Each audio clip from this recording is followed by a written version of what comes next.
Bismillahirrahmanirrahim. Alhamdulillahi rabbil alamin wassalatu wassalamu ala asyrafil anbiya wal mursalin sayyidina Muhammadin wa ala alihi wa sahbihi ajma'in. Amma ba'du.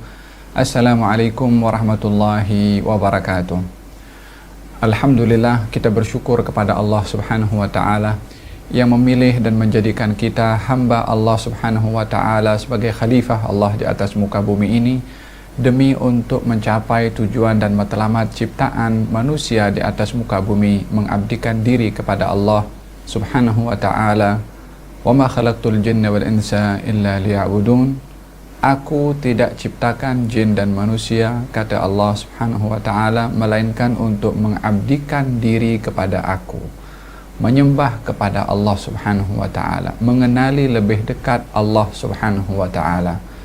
Allah Subhanahu wa ta'ala mengajak manusia untuk beribadah, mendekatkan dirinya kepada Allah, untuk diberi oleh Allah, untuk dianugerahi oleh Allah, untuk disayang oleh Allah Subhanahu wa ta'ala. Dan alangkah kita memerlukan kepada kasih sayang Allah Subhanahu wa ta'ala. Allah mempunyai nama dua yang dinisbahkan dengan rahmah, yaitu Ar-Rahman dan juga Ar-Rahim. Harapan kita moga-moga Allah Subhanahu wa ta'ala sentiasa memberikan rahmatnya kepada kita, insya-Allah. Di antara apa yang menjadi sebab untuk Allah merahmati kepada seseorang adalah pertukaran waktu daripada siang kepada malam.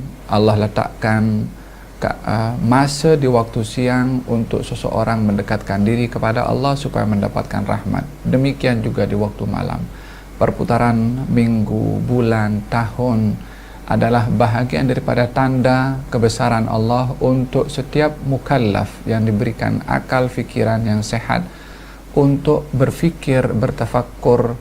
Peredaran waktu, bulan, tahun ini menjadi wasilah untuk seseorang itu yatarakka, semakin menaik darjat dan tingkat di dalam pengenalannya, ma'rifatnya dan dekatnya kepada Allah, karena itu adalah matlamat utama manusia dicipta oleh Allah Subhanahu wa taala. Allah berfirman dalam Al-Qur'an, "Inna fi khalqis samawati wal ard wa ikhtilafil laili wan nahar la ayatin liulil albab." Sesungguhnya dalam ciptaan langit dan juga bumi, perubahan siang dan juga malam adalah tanda-tanda kebesaran Allah bagi mereka yang mahu berfikir.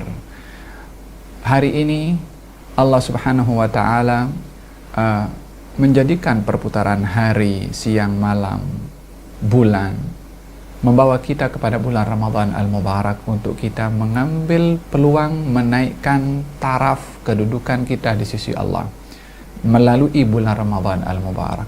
Bulan yang dirindui oleh orang-orang yang beriman, bulan yang dinanti-nanti oleh orang beriman, bulan yang seseorang yang beriman akan gembira bila mana dikhabarkan akan datangnya bulan Ramadan Al-Mubarak. Sehingga dikatakan kalau orang itu tahu apa yang Allah anugerahkan kepada seseorang di bulan Ramadan, maka dia mahukan sepanjang tahun itu adalah umpama Ramadan. Saya dan penonton semua dipilih oleh Allah Subhanahu wa ta'ala untuk berada di bulan Ramadan ini, untuk bertafakkur, untuk menggunakan akal fikiran, untuk menaikkan darjat dan taraf kedudukan kita di sisi Allah melalui peluang ibadah yang diberikan oleh Allah di bulan Ramadan Al-Mubarak, dan menghindarkan diri daripada perkara-perkara yang boleh menyebabkan murka Allah Subhanahu wa ta'ala, dan menghindarkan diri pada hal-hal yang menyebabkan Allah marah kepada kita dengan pelanggaran-pelanggaran yang dilakukan oleh seseorang. Baginda Rasulullah sallallahu alaihi wasallam bersabda, ketika menaiki mimbar, baginda mengucapkan amin sebanyak 3 kali. Kemudian Nabi bersabda, datang kepada aku Jibril ketika ditanya kenapa, apa sebab Nabi mengucapkan amin. Katanya, ya Muhammad, man adraka Ramadan falam yughfar lahu ab'adahu Allah, qul amin, faqultu amin. Wahai Muhammad, Rasulullah Muhammad, siapa orang yang mendapati bulan Ramadan lalu tidak diampunkan oleh Allah, maka dia jauh daripada rahmat Allah. Qul amin, katakan amin. Nabi pun mengatakan amin. Hadis ini memberikan kepada kita satu motivasi bagaimana kita meletakkan niat ketika memasuki bulan Ramadan Al-Mubarak adalah demi untuk meraih pengampunan dari Allah Subhanahu wa taala dan menghindarkan diri daripada perkara-perkara yang boleh terhalang mendapatkan pengampunan dari Allah Subhanahu wa taala, seperti syirik kepada Allah, derhaka kepada orang tua, asyahna, permusuhan antara orang beriman dengan orang beriman. Mulakan pintu pertama Ramadan al-Mubarak ini dengan kita memperkokoh hubungan pengabdian kita kepada Allah dengan tidak menyekutukan Allah Subhanahu wa taala di dalam zahir dan juga di dalam batin kita, meneluskan matlamat dalam perjalanan ibadah ini semata-mata untuk Allah Subhanahu wa taala. Yang kedua, hindari daripada perkara-perkara yang boleh menyebabkan murka Allah Subhanahu wa taala, seperti yang saya sebutkan tadi, derhaka kepada ibu bapa. Mulakan bulan Ramadan dengan lebih memesrakan lagi hubungan kita dengan orang tua kita. Dan yang ketiga, menghindarkan daripada perkara yang boleh menghalang seseorang mendapatkan pengampunan dari Allah Subhanahu wa taala dengan menghentikan permusuhan sesama orang-orang beriman.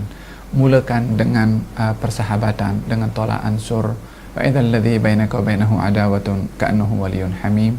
Bila mana antara kamu dengan mereka ada sedikit permusuhan, maka seakan-akan waliyun hamim, yakni hubungan yang baik, berusaha seboleh mungkin untuk tidak menjadikan perbezaan adalah sebab kepada permusuhan sesama kita, karena kita semua adalah golongan orang-orang yang sama-sama mengucap la ilaha illallah Muhammadur Rasulullah, dan ini adalah merupakan tali yang menjalin persaudaraan antara sesama mereka yang mengucap la ilaha illallah Muhammadur Rasulullah.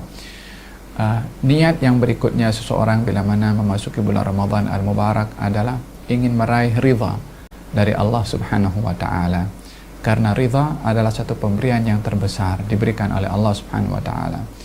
Yang berikutnya, kita niat memasuki bulan Ramadan untuk memberikan semangat yang lebih beribadah di bulan Ramadan, lebih daripada kebiasaannya, karena itu adalah merupakan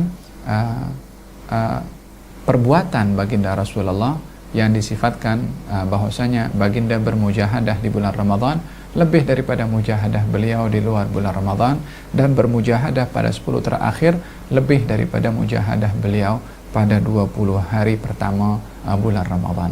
Kita ingin mengambil iktibar daripada perbuatan Nabi sebagai tanda iman kita kepada Nabi, hormat kita kepada Nabi, cinta kita kepada Nabi, dan akuan kita mengikut kepada Nabi, meneladani juga perbuatan Nabi Muhammad SAW untuk kita bermujahadah lebih di bulan Ramadan, melebihi daripada ibadah dan mujahadah kita di luar bulan Ramadan.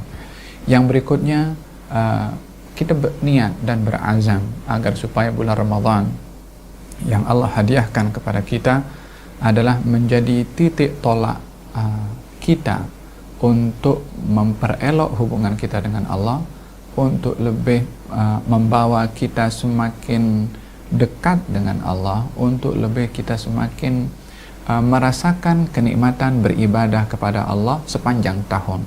Artinya diniatkan untuk bekalan kita selama Ramadan al-Mubarak, untuk Allah anugerahkan kepada kita istiqamah selepas bulan Ramadan, supaya tetap istiqamah, semakin menghampirkan diri kepada Allah Subhanahu wa ta'ala.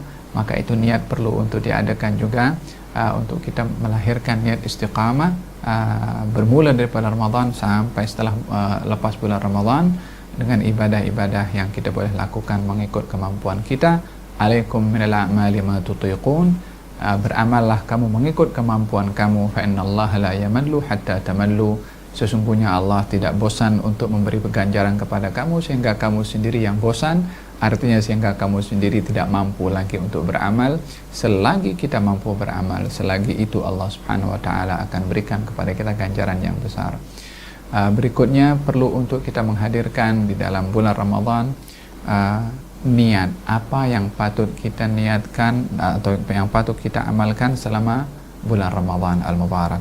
Letakkan niat-niat untuk nak mengkhatamkan Al-Quran, untuk memperbanyak salatul tarawih, untuk bertadarus Al-Quran, untuk membaca walaupun bersendirian Al-Quran, untuk berzikir kepada Allah Subhanahu wa ta'ala, untuk iktikaf di rumah Allah Subhanahu wa ta'ala, untuk memberikan sedikit kelebihan sedekah kepada fuqara dan masakin, dan juga untuk kita mendapatkan malam Lailatul Qadar, pasang niat apa saja. Innamal a'malu binniyat, sesungguhnya amal perbuatan seseorang itu akan dinilai dengan niatnya. Letakkan niat. Man fatah li nafsihi baban niyatin salihah fatahallahu alaihi sab'ina baban min abwabit taufiq. Kata salah seorang ulama mengatakan demikian, siapa orang yang membuka pintu niat yang baik, maka akan dibukakan pintu-pintu taufik atau 70 pintu taufik oleh Allah Subhanahu wa taala sebagai al-kathrah, yakni bukan secara spesifik 70, tapi dimaksudkan adalah banyak taufik yang akan diberikan oleh Allah Subhanahu wa taala kepada seseorang yang membuka niat yang salihah, akan dipermudah dan dibukakan pintu-pintu niat yang lain oleh Allah Subhanahu wa ta'ala. Niat-niat seumpama ini perlu ada kepada kita sementara kita berada di ambang Ramadan al-Mubarak, dan moga-moga Allah Subhanahu wa ta'ala memberikan kepada kita ilham untuk kita dapat menanamkan niat-niat yang baik, dan juga diberikan keupayaan, kemampuan untuk beramal dengan niat itu. Dan moga-moga Allah Subhanahu wa ta'ala jadikan Ramadan tahun ini lebih baik daripada tahun yang lepas bagi kita, dan mudah-mudahan Allah Subhanahu wa ta'ala jadikan Ramadan ini pembawa rahmat kepada kita, khususnya kaum muslimin di Malaysia dan kaum muslimin di mana saja mereka berada. Ambil peluang di bulan Ramadan ini di mana doa seseorang yang berpuasa mustajab. Berdoalah untuk diri sendiri, berdoalah untuk ahli keluarga, berdoalah untuk orang yang disayang, dan berdoalah untuk umat Islam yang sedang menghadapi masalah di timur dan di barat. Angkat tangan di bulan Ramadan al-Mubarak ini supaya Allah Subhanahu wa ta'ala menyatukan hati kaum muslimin, menanamkan kasih sayang sesama kaum muslimin, menghentikan permusuhan sesama kaum muslimin. Angkat tangan dengan tulus, moga-moga Allah Subhanahu wa ta'ala akan mengembalikan keamanan kepada kaum muslimin di timur dan juga di barat, lebih-lebih lagi di bulan Ramadan yang penuh dengan rahmat dari Allah Subhanahu wa ta'ala. Dan kita berharap juga moga-moga Allah Subhanahu wa ta'ala di bulan Ramadan ini menjadikan kita orang diampunkan oleh Allah Subhanahu wa ta'ala, dirahmati oleh Allah, dan dicatat nama kita dalam golongan orang-orang yang dibebaskan oleh Allah daripada api neraka. Dan moga-moga Allah Subhanahu wa ta'ala mempertemukan kita malam Lailatul Qadar, dan moga-moga Allah Subhanahu wa ta'ala memberikan kepada kita pemberian yang Allah beri kepada orang-orang yang berpuasa, daripada nilai ketakwaan, daripada kemampuan untuk mengawal kepada hawa nafsu. Perlu untuk kita mengambil iktibar kalau dalam ibadah puasa ini adalah umpama madrasah, sekolah, untuk kita dapat mengawal hawa nafsu kita, emosi kita, nafsu kita, hasad dengki kita, benci kita, bangga diri kita, ujub kita, riak kita, perlu untuk diperkecil, yang pada akhirnya kita akan hilangkan insya-Allah. Dengan Ramadan kita akan mengambil pengajaran untuk dapat menguntur, memegang kendali hawa nafsu, dan kita bukan dikendalikan oleh hawa nafsu. Moga-moga Allah Subhanahu wa ta'ala memberikan kepada kita hakikat ketakwaan melalui Ramadan, sehingga kita dapat bertakwa dan berbekal dengan takwa untuk kita datang kepada Allah dengan membawa bekal tersebut insya-Allah. Amin Allahumma amin. Saya Ali Zainal Abidin bin Abu Bakar Al-Hamid mengucapkan selamat berpuasa bulan Ramadan al-Mubarak 1436 Hijriah. Moga-moga Allah Subhanahu wa ta'ala menjadikan kita orang-orang yang diampuni, dirahmati oleh Allah, dan golongan orang-orang yang dikabulkan oleh Allah Subhanahu wa ta'ala. Amin Allahumma amin. Barakallahu fikum. Syahrul Mubarak wa Ramadan Karim. Wassalamualaikum warahmatullahi wabarakatuh.